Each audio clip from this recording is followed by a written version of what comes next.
Olá a todas, todos e todes. Meu nome é Ladijane Alves Souza. Eu sou professora e coordenadora pedagógica de escola pública da educação básica aqui em Salvador, a primeira capital do Brasil, a cidade mais negra fora da África. Eu sou pesquisadora que venho desde o ano de 2007 pesquisando a partir do campo da história da educação. Estou muito feliz de estar aqui nesse quarto ciclo ibero-americano de diálogos contemporâneos, história, historiografia e memória, a partir da cidade do Porto. Eu estou em Salvador, mas esse evento é sediado a partir da cidade do Porto. Eu vou falar um pouco para vocês sobre um trabalho que eu intitulei para apresentar aqui nesse ibero-americano, um trabalho intitulado Lutas Docentes, a primeira greve de professores primários no pós-abolição no Brasil. Essa greve, ela aconteceu no ano de 1918, a primeira greve de docentes do Brasil. É uma greve que acontece no pós-abolição. Nós sabemos que o Brasil é o último país da América a abolir formalmente, né, o sistema escravocrata. Então, é muito importante a gente também repensar esse lugar dessa greve a partir desse pós-abolição. Esse trabalho que eu vou apresentar um pouco para vocês, ele é um trabalho que ele é derivado de uma tese de doutorado em andamento, na qual eu estou construindo em fase, inclusive, de conclusão, no doutorado em educação pela Universidade Federal da Bahia.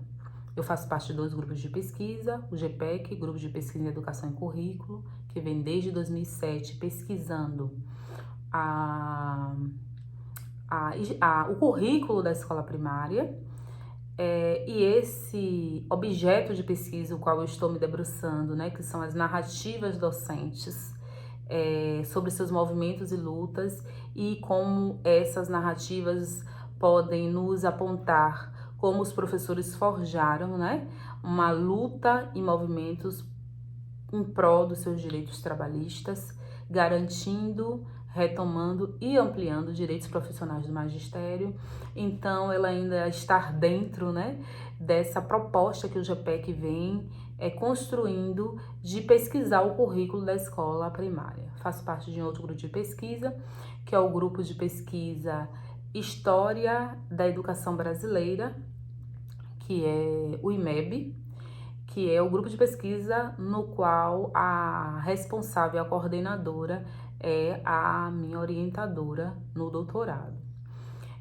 Queria aproveitar aqui nesse momento para dizer para vocês que reconstituir essa greve, ela parte a partir de um olhar historiográfico, no qual levantamos uma pesquisa e construímos uma pesquisa a partir de fontes documentais históricas e a partir desse levantamento desses documentos históricos a gente consegue reconstituir a greve. Então, é a primeira greve de professores do Brasil, acontece nesse ano de 1918, ela acontece na primeira capital do Brasil, que é a cidade de Salvador, a cidade mais negra fora da África, muito fruto do nosso processo civilizatório, né, de um país que ele se constrói a partir de uma matriz colonial e que se pensa e se faz a partir de um sistema escravocrata.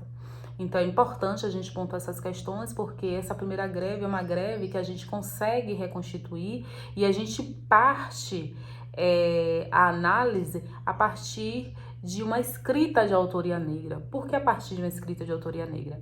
Essa greve aconteceu com a participação de 80 professoras e professores. Desses 80 professores, 56 eram professoras mulheres, né? E 24 eram professores homens, que participaram ativamente, né? Então, uma greve que majoritariamente foi construída a partir dessa localização social que se constitui ser mulher na Salvador na década de 1910.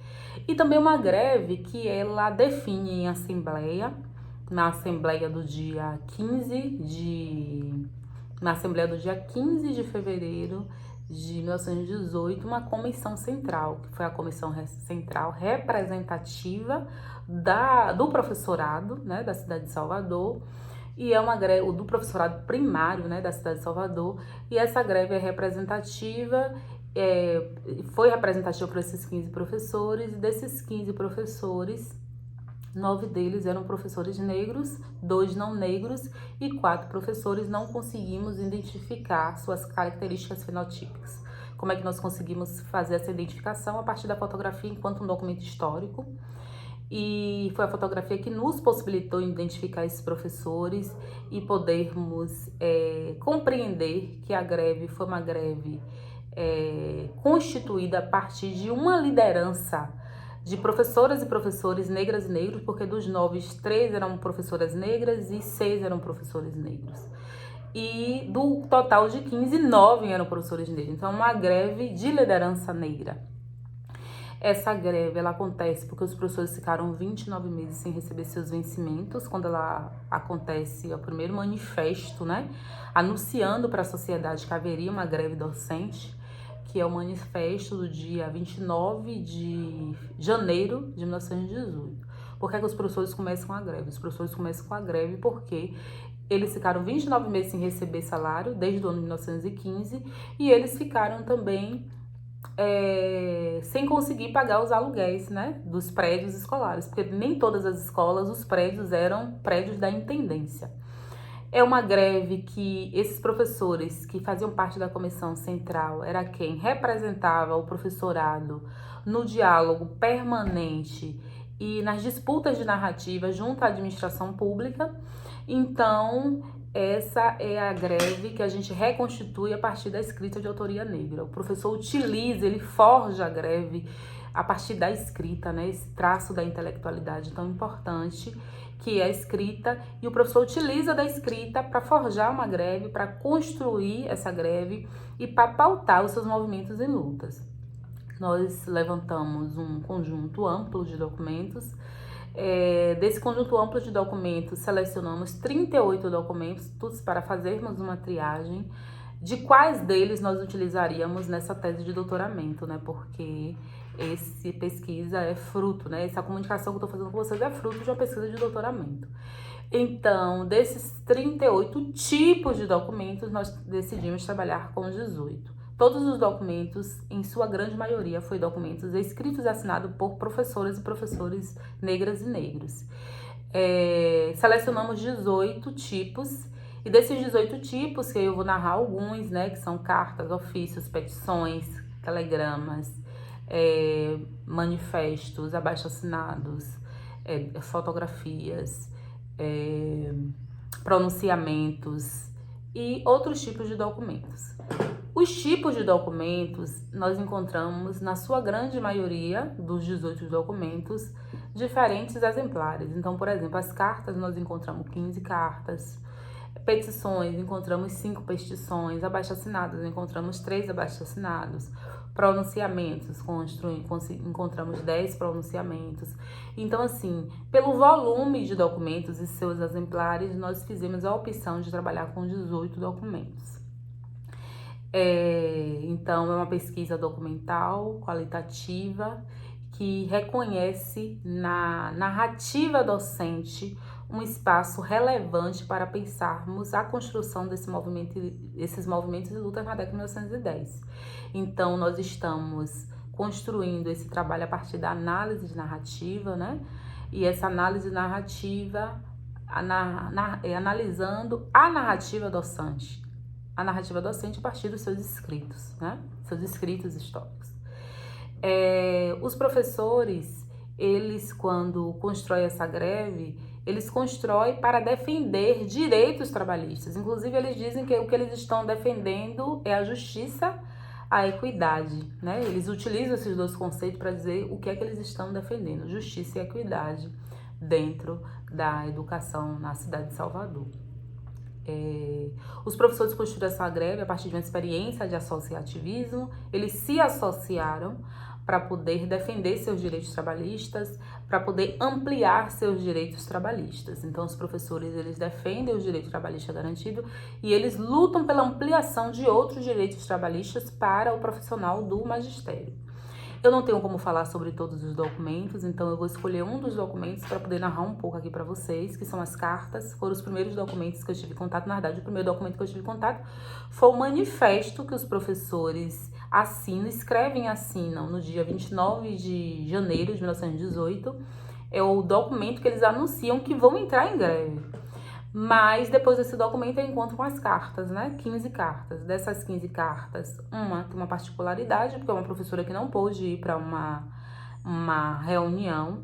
E nessa reunião, uma assembleia, ela escreve para a Comissão Central dizendo que ela está de acordo com tudo o que a Assembleia deliberou.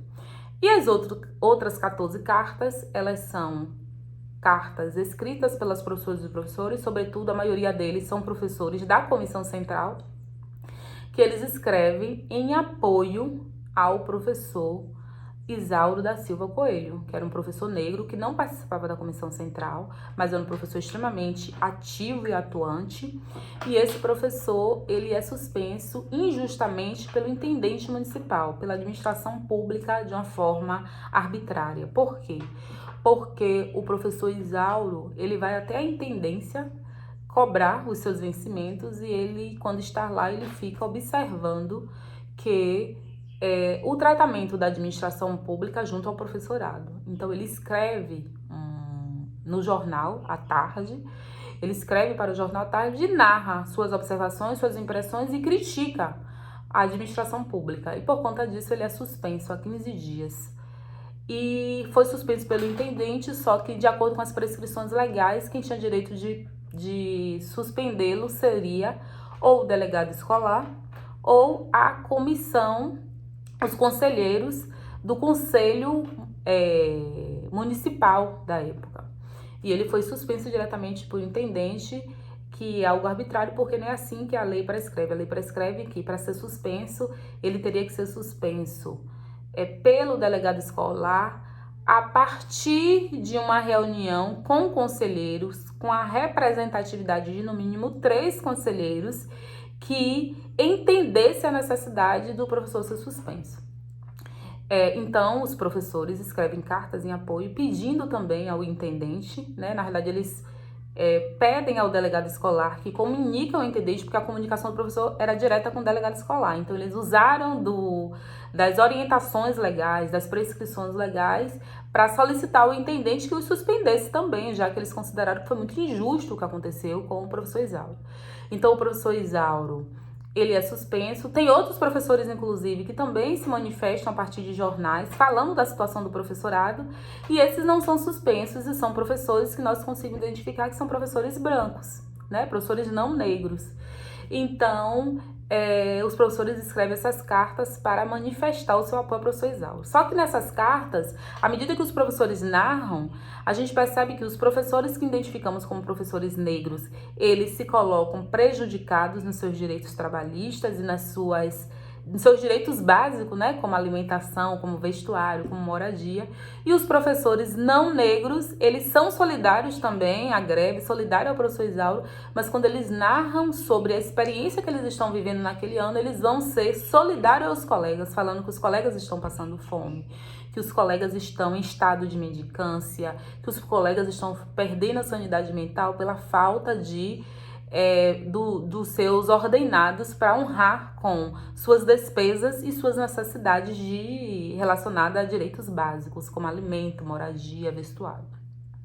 A greve foi narrada pelo jornal como uma greve da fome, mas o professor narra a greve como uma greve na busca de justiça e equidade, o que demonstram representações sociais, né, a partir do jornal e a partir da fala dos professores diferentes de como a sociedade os viam, já que a maioria das greves que aconteciam não foram narradas pelo nome da profissão e não narradas com o nome que de alguma forma coloca o professorado de um lugar pejorativo, enquanto os professores narram sua própria greve a partir de uma luta profissional, de reconhecimento do seu direito a partir da luta por igualdade e justiça.